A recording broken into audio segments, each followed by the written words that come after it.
Primeiro livro dos Reis, então, capítulo 19, verso 1 a 4. Vamos acompanhar o que a palavra nos diz. Acabe fez saber a Jezabel tudo quanto Elias havia feito, e como matara todos os profetas à espada. Então Jezabel mandou um mensageiro a Elias, a dizer-lhe: façam-me os deuses como lhes aprouver, se amanhã a estas horas não fizer eu a tua vida, como fizeste a cada um deles.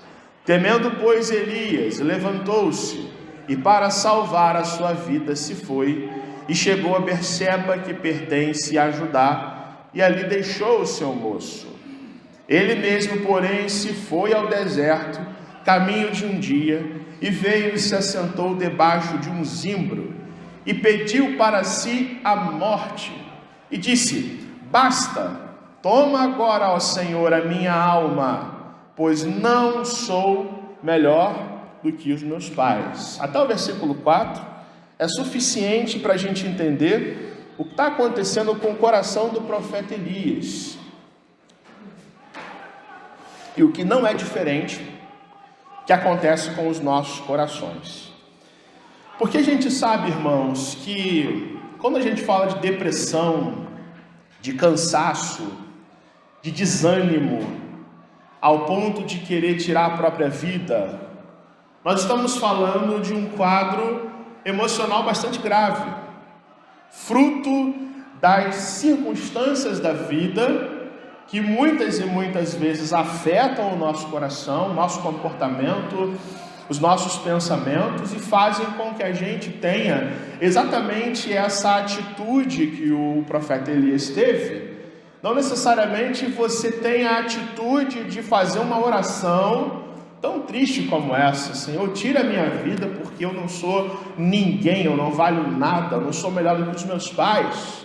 Mas nós também enfrentamos cansaço, enfrentamos às vezes desespero, preocupações que sugam as nossas forças, ao ponto de nos fazer querer desistir das coisas, né? E quando a gente fala em depressão, cansaço e desânimo, nós estamos falando nada mais nada menos do que problemas dentre os mais frequentes no meio cristão, onde muitas vezes nós não enfrentamos essas coisas, onde muitas vezes nós não gostamos de conversar, nem de pregar, nem de ensinar, nem de discutir, nem de debater. É um dos problemas mais frequentes que atacam a igreja de Cristo hoje, mas por mais frequentes que sejam, depressão, cansaço e desânimos estão entre os problemas menos compreendidos no meio cristão, e certamente um dos problemas emocionais menos reconhecidos, menos admitidos, menos confessados para serem tratados. Aliás, em décadas passadas, especialmente da década de 80 para trás, era basicamente um tabu falar dessas coisas. Era basicamente quase que proibido dizer que um crente no Senhor Jesus, que confia na sua palavra, que tem fé, que ora, tem esperança, pode ser uma pessoa que venha a ser como o profeta Elias, entrar em crise, entrar em pânico e ficar desesperado, porque isso foi durante décadas um tabu nos meios cristãos. E isso, irmãos, fruto de duas visões teológicas erradas a respeito desse assunto. Primeira visão errada é de que depressão é sempre fruto de algum pecado. Se você está deprimido, é porque está em pecado. E sempre, necessariamente, você fez alguma coisa errada na sua vida. Logo, se você está em depressão, você tem que vasculhar a sua vida o máximo possível para encontrar o fato gerador dessa sua crise.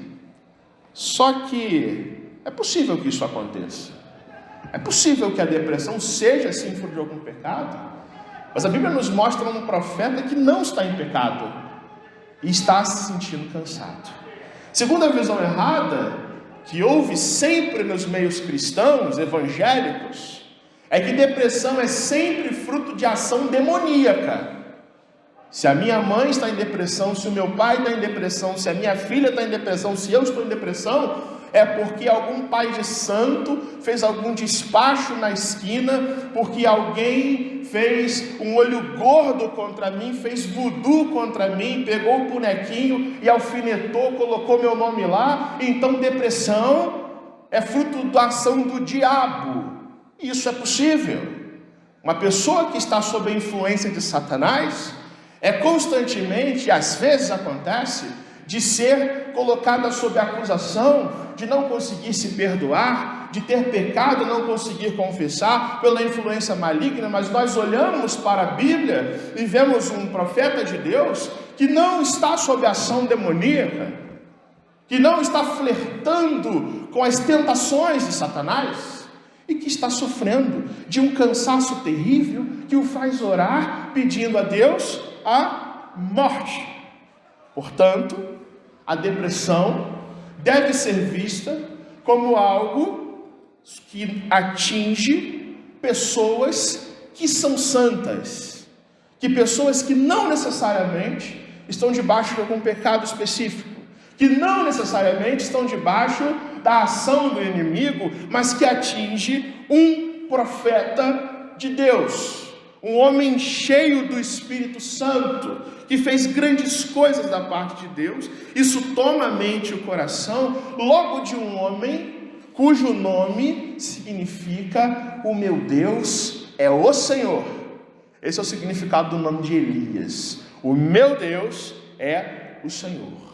A depressão, o cansaço toma esse profeta ao ponto de fazê-lo orar pedindo a morte. Mas antes da gente entender isso, irmãos, a gente precisa olhar o que Elias está vivendo dentro do contexto do que ele está vivendo. Ao olharmos esta oração, essa situação de temor que o profeta tem, com a nossa ótica seria uma injustiça e um erro com relação ao que a palavra do Senhor quer nos ensinar. Quando a gente pega nesse livro da Bíblia, o primeiro livro dos Reis, do capítulo 16 para cá, o que está acontecendo com o povo de Israel? Primeiramente, o povo de Israel não é o povo de Israel. O povo de Israel é uma divisão. É o reino do norte e é o reino do sul. O reino do sul tem a sua sede em Jerusalém, está afirmado em Judá, na descendência de Davi, e 10 tribos que seguem a Roboão formam uma coalizão chamada Reino do Norte, cuja capital é Samaria, e curiosamente, só teve rei que fez coisa errada diante de Deus.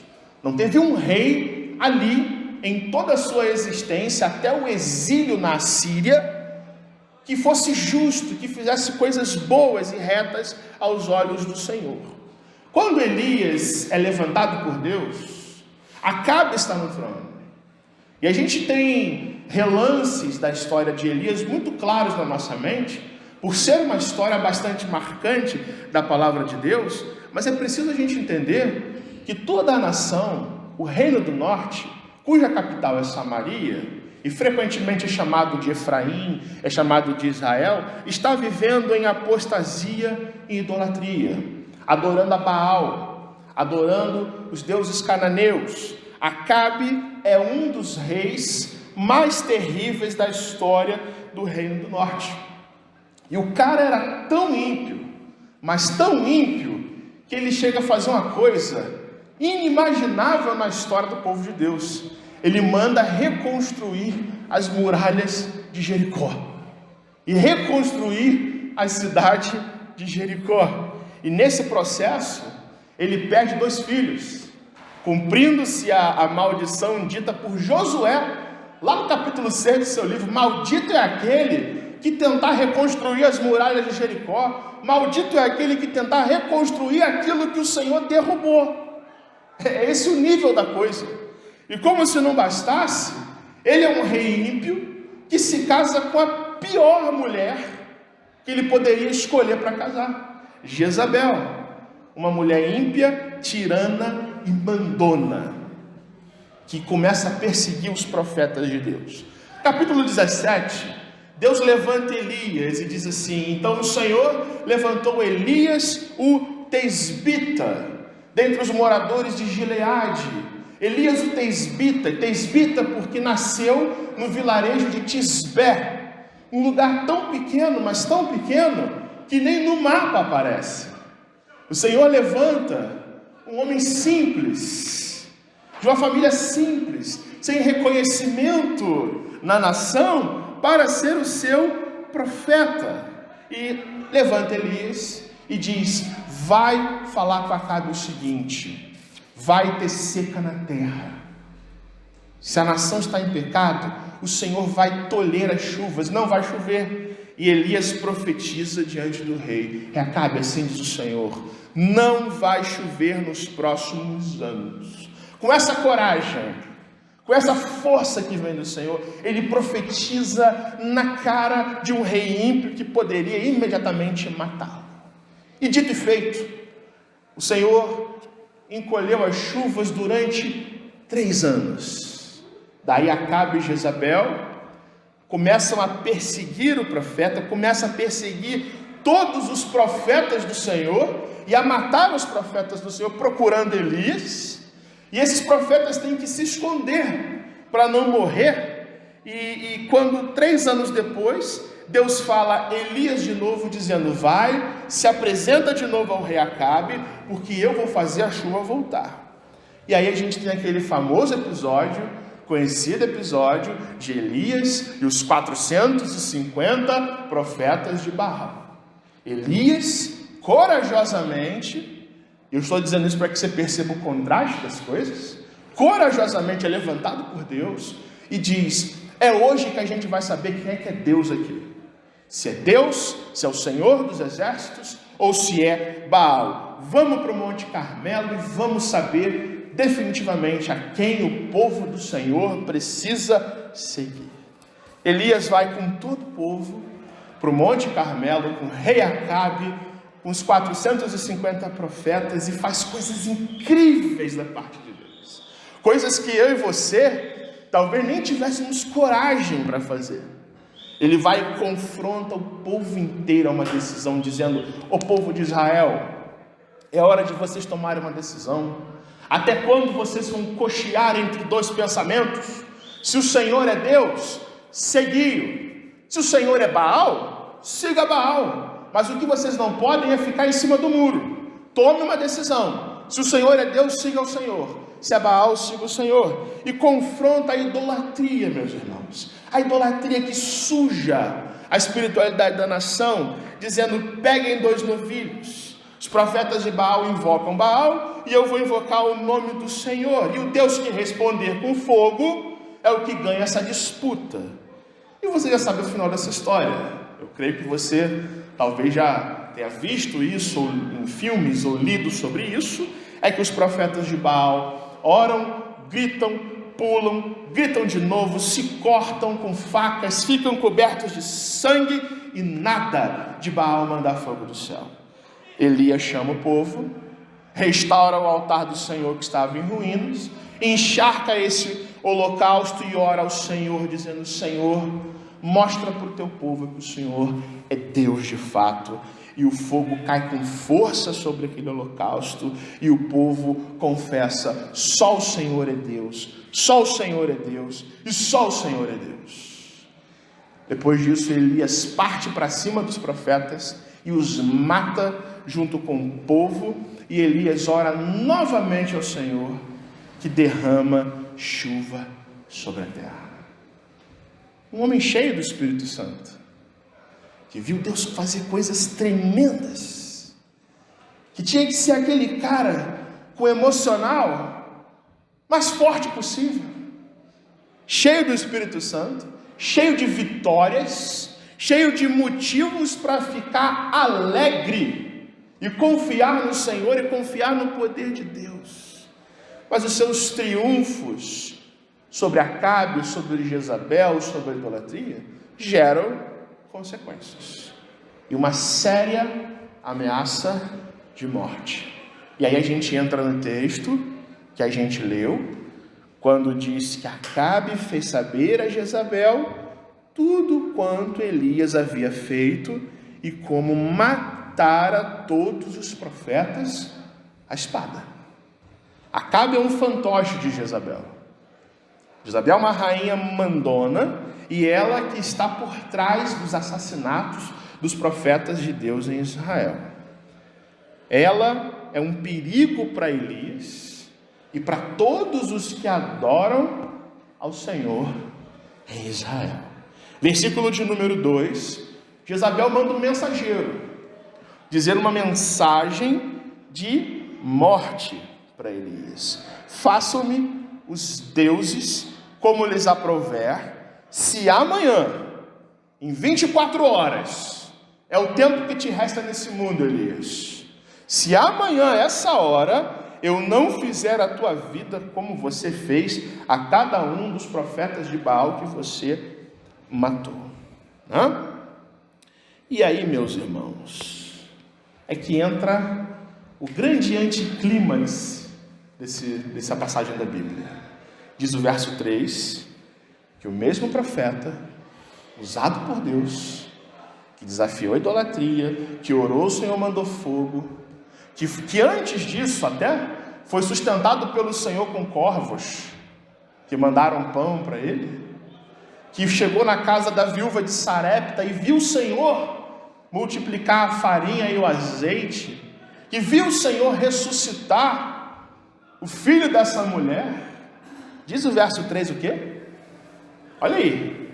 Temendo, pois, Elias, temendo, entrando em pânico, entrando em crise, levantou-se para salvar a sua vida e não fez uma oração, não recorreu ao Senhor, mas ele se levanta e foi para Berseba, que pertence a Judá. E onde que é Judá? O Reino do Sul. É assim, ele corre o mais longe possível de Jezabel, deixou ali o seu moço, seu servo. Irmãos, isso é um banho de água gelada no fogo que desceu do céu.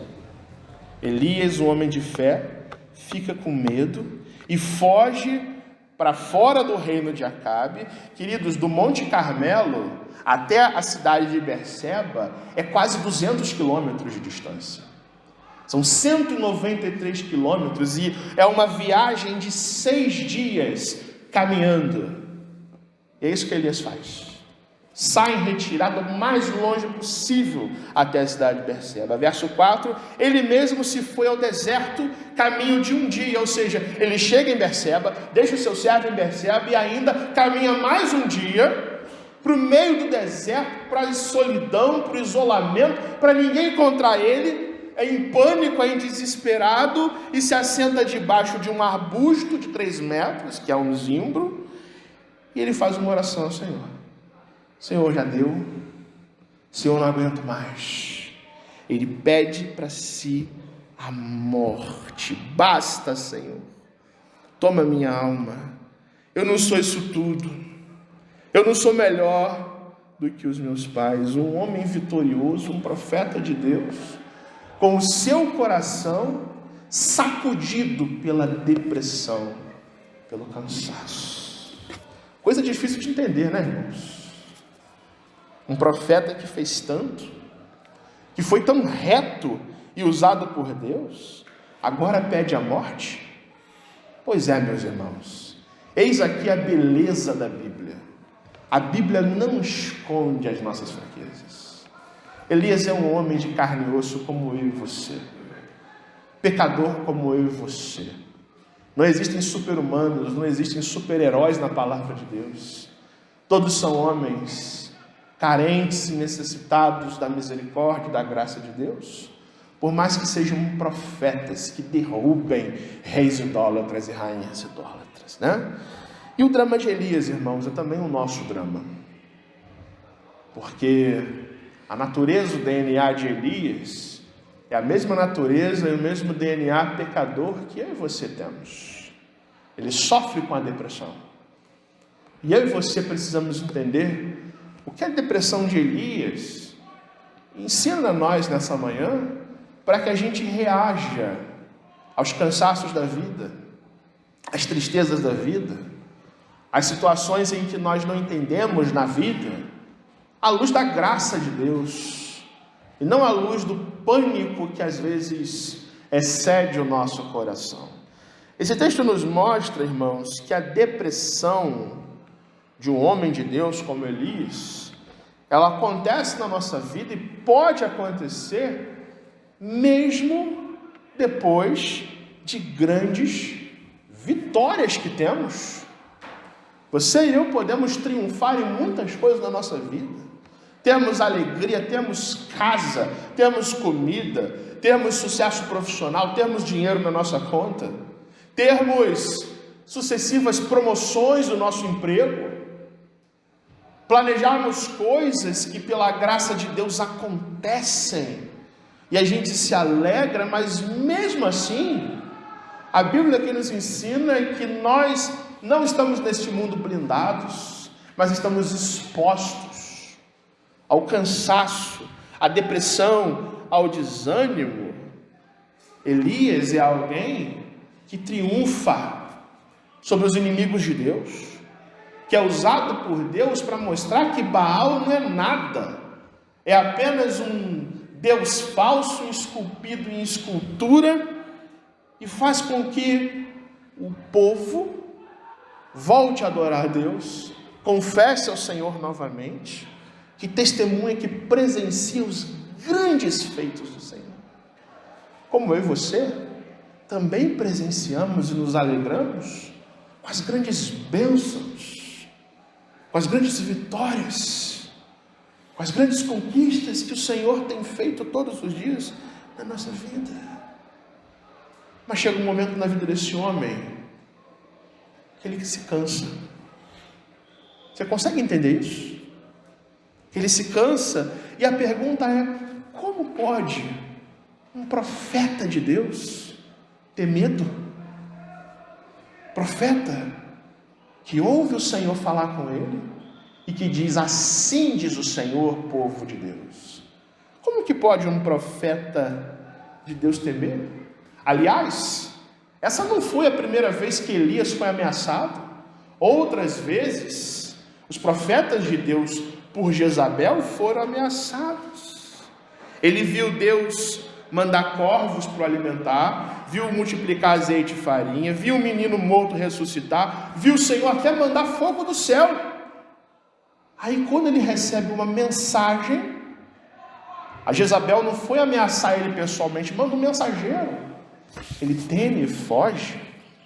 Pois bem, meus irmãos, muita fé e muita vida com Deus não é sinônimo de perfeição. Essa é a grande verdade. As vitórias do passado, as bênçãos de Deus, ou mesmo os milagres na nossa vida, não nos tornam pessoas imunes aos dramas emocionais e às fraquezas psicológicas. E a gente precisa entender isso. Desânimo, cansaço e até depressão pode acontecer com qualquer pessoa que crê em Deus. Pode acontecer, tanto quanto pode você ter miopia, tanto quanto pode acontecer você pegar um Covid. Assim também são as doenças do coração que afetam a tua saúde emocional. A depressão, o desânimo não é necessariamente falta de fé. Elias era um homem de fé. Tiago, no capítulo 5, diz que a fé de Elias era tão grande que ele orou ao Senhor com instância para que não chovesse, e não choveu. E que orou novamente ao Senhor para que chovesse, e choveu. Era um homem de fé.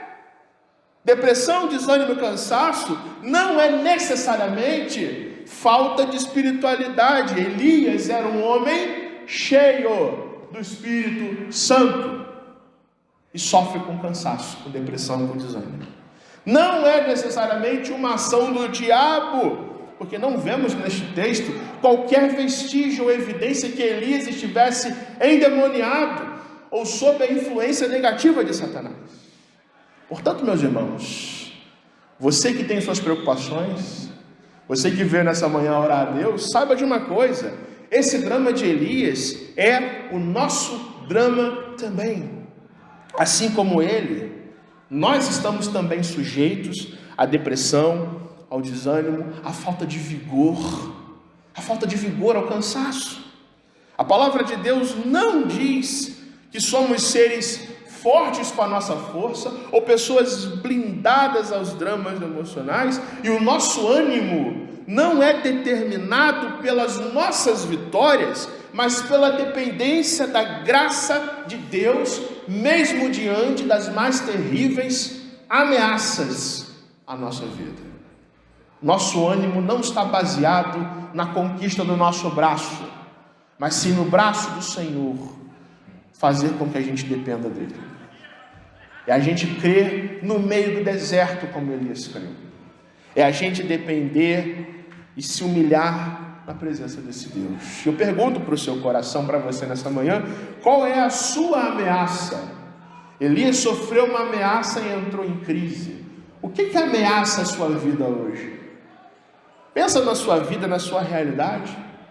Doença, salário, sustento, filhos, planos para o futuro. A palavra do Senhor está nos ensinando que Deus cuida de mim e de você, irmãos, mesmo nos dias de vitória, seja nos dias de vitória, seja nos dias em que o céu se abre e cai fogo na nossa vida, mas também é o mesmo Deus, o mesmo Senhor que cuida de nós diante das mais terríveis ameaças que nos cansam, que fazem a gente pensar em morte e nos desesperarmos. Esse texto nos chama a uma confiança no Deus que nos sustenta, que enviou o seu Filho amado, Senhor Jesus Cristo, para morrer em nosso lugar e vencer todos os nossos medos, todas as nossas crises e todas as coisas que nos impedem de ter alegria genuína e verdadeira em Jesus Cristo, o nosso Salvador. Mas para isso a gente tem que entender que nós não somos pessoas fortes com a nossa força, e sim com a força que vem de Deus. Que a nossa necessidade não é bater no peito e dizer: eu sou um homem de fé, eu sou uma mulher de fé, depressão comigo isso não tem não, isso é uma bobagem. Você pode ter depressão tanto quanto Elias teve. Você pode ficar desanimado tanto quanto muitos e muitos crentes que são mostrados na palavra de Deus tiveram cansaço. Mas você tem que fazer como o salmista diz: Senhor, quando eu estiver com medo, porque o medo é uma realidade, quando eu estiver com medo, eu entregarei tudo ao Senhor, eu confiarei tudo no Senhor. A depressão de Elias também nos mostra, então, não só que a depressão acontece apesar das vitórias, mas a depressão também nos mostra quem nós somos de fato. Expõe a gente, bota a gente em xeque, tira de nós o orgulho, tira de nós a soberba, tira de nós a autoridade que às vezes a gente quer ter, de controlar a nossa própria vida, não é isso? Diz lá o texto no verso 3, de que Elias tinha toda a razão para depender da proteção de Deus, mas diz lá o versículo de número 3, que temendo, ele foge dali para salvar a sua própria vida, um instinto de sobrevivência, talvez uma atitude meio sem pensar, às vezes no automático, às vezes uma atitude sem medida, porque o medo que paira no coração desse profeta é o que faz as canelas correrem para longe das ameaças de Jezabel e de Acabe. Meus irmãos, a fuga dos problemas, preste atenção nisso, fugir é uma atitude muito comum para aquele que está desanimado. Essa é uma grande verdade. Fugir do que nos ameaça, fugir dos problemas, fugir da vida, é uma atitude muito comum, porque nós temos dificuldade de entender os sofrimentos da nossa vida. Aliás, é importante dizer isso. A nossa cultura é uma cultura anti-sofrimento. É uma cultura anti-aflição. A nossa cultura no mundo tem dificuldade em lidar com o sofrimento. E na dificuldade de entender o sofrimento e lidar com o sofrimento, a solução é fugir, é esquecer dos problemas, é adiar as decisões, ou entrar num bar e beber até cair, ou usar drogas, ou usar válvulas de escape, para que a gente esqueça dos problemas da nossa vida. Para pensar nisso. O que leva uma pessoa a entrar num boteco e beber, e beber, e beber, e beber, e beber, até cair? Senão a dificuldade de enfrentar elas mesmas. Senão a dificuldade de conviver com os seus próprios problemas, com as suas próprias crises. Eu cito a bebida aqui, mas poderia ser qualquer outra coisa. Pode ser comida, pode ser prática até de esportes, pode ser até coisas boas, mas feitas em excesso, para tomar a nossa mente e fazer a gente esquecer que há problemas na nossa casa que a gente tem que resolver, que há situações que a gente precisa sim lidar com elas confiando no Senhor, o nosso Deus. A Bíblia nos mostra, pelo contrário, que os sofrimentos, as ameaças, as aflições têm nada mais, nada menos, para mim e para você, um valor pedagógico, que nos ensina a confiar no Senhor.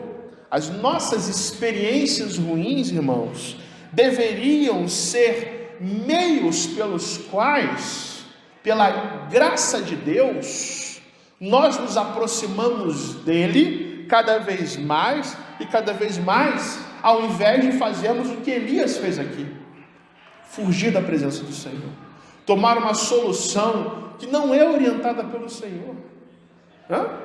Deus permite que Elias fuja, justamente para mostrar a esse profeta que a sua ousadia, que a sua valentia, que a sua força vinha do Senhor, que sozinho, sem a palavra de Deus, sem a ação do Espírito Santo, Elias não é melhor do que seus pais realmente, e não é melhor do que eu e você. É um homem de carne e osso como eu e você, meus irmãos, e essa depressão que ele sofre demonstra quem de fato nós somos. Elias se deprime, se cansa, pede a morte, pede para que Deus dê um basta, e às vezes nós também temos essa atitude.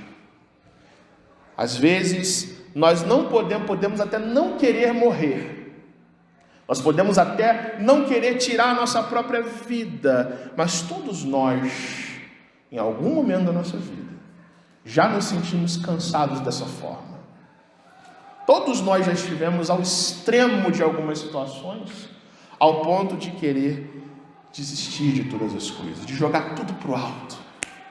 A palavra de Deus ensina que Deus faz forte ao cansado, que Deus multiplica as forças daqueles que não têm nenhum vigor. A Bíblia diz que os jovens se cansam, e muitos se fatigam e muitos se caem, mas aqueles que esperam no Senhor, nosso Deus, voam como águias, correm e não se cansam, caminham e não se fatigam. Deus tem interesse na nossa vida, em nos restaurar. Deus tem interesse em, quando nós percebemos quem nós somos de fato e aprendemos a esperar nele, ele mesmo se torna o restaurador das nossas forças. É o que acontece com Elias. Elias está com medo de morrer, foge com medo de morrer, mas no final dessa história ele nem morre. Deus o leva diretamente para o céu arrebatado, no meio de um redemoinho e de carros de fogo. Nem morre. É um medo infundado, não é isso? Meus irmãos, essa depressão nos mostra quem nós somos de fato. Pessoas carentes da graça de Deus, pessoas necessitadas do agir do Senhor nas nossas vidas. Jesus Cristo, nosso Salvador, é quem nos diz: se você está cansado e sobrecarregado, venha a mim e eu aliviarei a vida de vocês. Então a palavra nos chama nessa manhã a confiarmos no Senhor Jesus, aquele que alivia as nossas cargas, aquele que tem um jugo suave e um fardo leve, aquele que quer que você aprenda com Ele, porque Ele é manso e humilde de coração. Para a gente viver isso, irmãos, aplicações têm que ser feitas nessa manhã, em cima desse texto. Primeiro, nós precisamos reconhecer a nossa fragilidade. A palavra de Deus diz que nós não devemos ser fortes com a nossa força, mas fortes com o poder de Deus. Assim como Elias, nós não podemos e não devemos ter orgulho próprio, por mais crente que a gente seja. Nós não devemos nos orgulhar com a nossa história de crente, de vitórias e de conquistas, mas nos orgulharmos, nos alegrarmos com a história que o Senhor está construindo em nós hoje, em meio a lutas, depressões, cansaços e sofrimentos. Segunda aplicação é que nos diz que nós temos que nos apegar à graça de Deus. Graça de Deus é que nos livra do mal. A graça de Deus é que restaura a nossa vida e que atua em nós, capacitando a mim e a você para a boa obra do Senhor e nos dá força para viver. Como diz o salmista, a graça desse Deus é melhor do que a nossa própria vida. Então, meu querido irmão, minha querida irmã, em meio aos nossos cansaços, dores e sofrimentos, a nossa atitude tem que ser se abrir e não se encolher e fugir. Se abrir para Deus, se abrir para a graça, reconhecer que a nossa vida é graça, que o nosso conforto é graça, que o nosso sustento é graça de Deus, é o que Deus faz por nós, mesmo a gente não merecendo, mesmo a gente sendo pecador, mesmo a gente fazendo um monte de besteiras que desagradam a Deus, Ele ainda assim nos agracia com as suas bênçãos, com a confiança que vem nele. E a gente precisa, acima de tudo, reconhecer a suficiência de Cristo nos nossos corações. Por mais desanimados, lembremos que Jesus é aquele que nos resgatou da morte. Por mais cansados que nós estejamos hoje, Deus quer que você nessa manhã se lembre que um dia o seu filho visitou esse mundo, morreu por você e carregou naquela cruz todas as suas depressões, todo o seu cansaço, todo o seu desânimo, para que nós vivêssemos a nossa vida abundantemente. Para isso, meu irmão, você precisa se entregar a Jesus. Acima de tudo, você pode ser convertido ou não convertido. A necessidade do coração é a mesma necessidade. Entregar-se a Jesus. É não só reconhecer que Jesus é o teu Salvador, mas é reconhecer que Jesus é o teu Senhor. Senhor do teu coração. Senhor das tuas emoções. Para a glória de Deus. Que Deus nos abençoe e aplique no nosso coração essa palavra que tem dele.